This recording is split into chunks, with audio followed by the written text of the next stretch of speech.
Public 24 India news.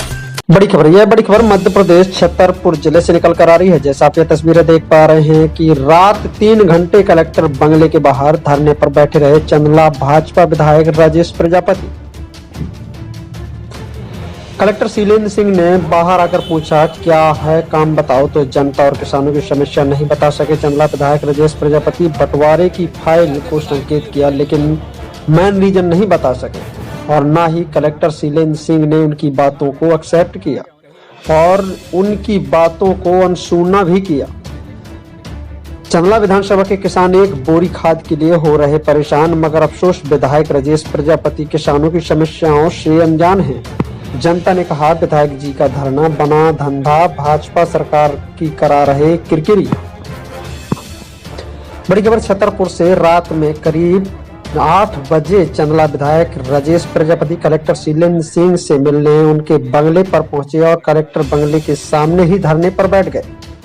8 बजे से रात में लगभग 11 बजे तक भाजपा विधायक राजेश प्रजापति बिना चटाई के धरने पर बैठे रहे। जैसे ही इसकी जानकारी अधिकारियों को लगी तो एसडीएम तहसीलदार सीएमओ सिविल लाइन थाना पुलिस मौके पर पहुंच गई। विधायक जी को अधिकारियों ने धरने पर उठने की समझाइश दी और कलेक्टर साहब से मिलने की बात कही, लेकिन विधायक जी अपनी हट पर अड़े रहे। उनका कहना था कि कलेक्टर साहब बाहर आकर मुझसे मिलें और इतना ही नहीं, मीडिया से उन्होंने कहा कि मैं दलित विधायक हूं इसलिए कलेक्टर साहब मुझसे मिलना नहीं चाहते।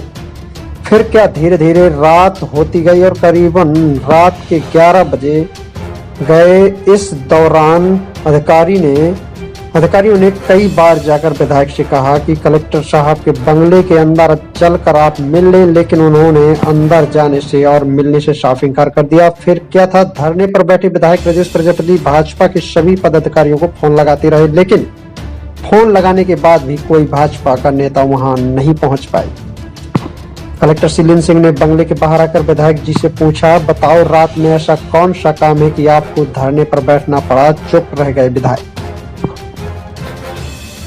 रात करीब 11 बजे कलेक्टर शीलेंद्र सिंह बंगले से बाहर आए और विधायक राजेश प्रजापति से पूछा कि बताओ विधायक जी क्या काम है, तो विधायक जी गोलमोल जवाब देते हुए नजर आए।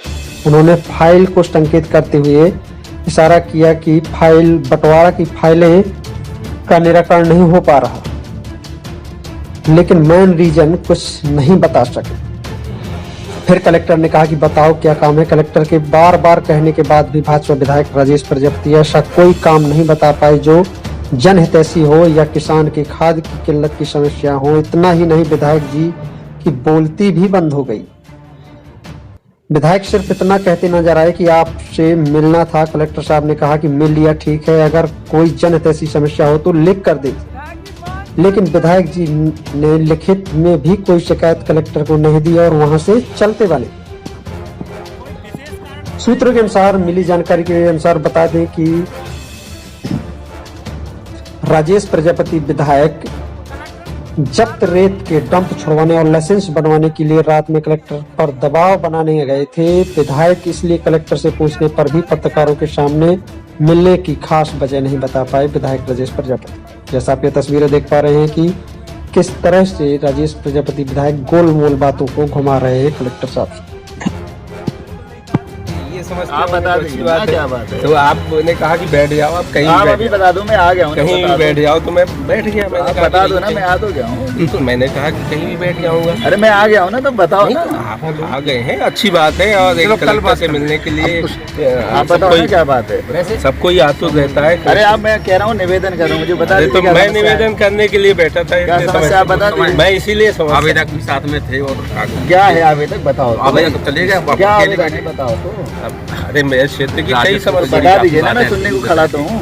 मेरे क्षेत्र में बंटवारा के आप मुझे दे दीजिए तो आवेदन। ऐसे मैं मौके तो मैं क्या से लिखूं? नहीं, तो सब जगह की यही हाल है। क्या चीज? ना रिकॉर्ड सुधार हो रहा है, सब जगह का हाल है। ऐसा नहीं, मीडिया खुद कह रही है। और बताइए। अब इतना पेंडिंग पड़ा हुआ है और आपके यहाँ फाइल आती है लौटा देते हैं। तो आप देखो वो तो देख विधायक जी मांग क्या थी आपकी? ये तो मतलब कई बार हो चुकी है, उनका पालन नहीं हुआ तो क्या लिखित नहीं तो लिखित में कोई विशेष कारण बताएं जो आप आज धरने पर बैठ गए हैं। कारण क्या हो सकता है जो आप धरने पे बैठे? विशेष कारण बताया उन सुनने को तैयार है क्या वो कलेक्टर बार बार पूछने के बाद ही मीडिया को बताइए। एक ही बार कहा उनने एक्सेप्ट किया कि तो मीडिया को बता दें क्या? बताइए किस तरह की समस्या उन्होंने एक्सेप्ट किया कि एक भी बार में ये 34 नामांतरण पड़े हुए हैं या फिर बंटवारा पड़े हुए हैं या फिर रिकॉर्ड सुधार पड़े हुए हैं, मैं करवाऊंगा। कहा क्या? नहीं कहा आपके सामने, बिल्कुल नहीं कहा। लिखित में दीजिए। लिखित में कितने लोगों का देगा आदमी? आप सभी को मंगाइए ना, पूरे जिले के मंगाइए ना आप।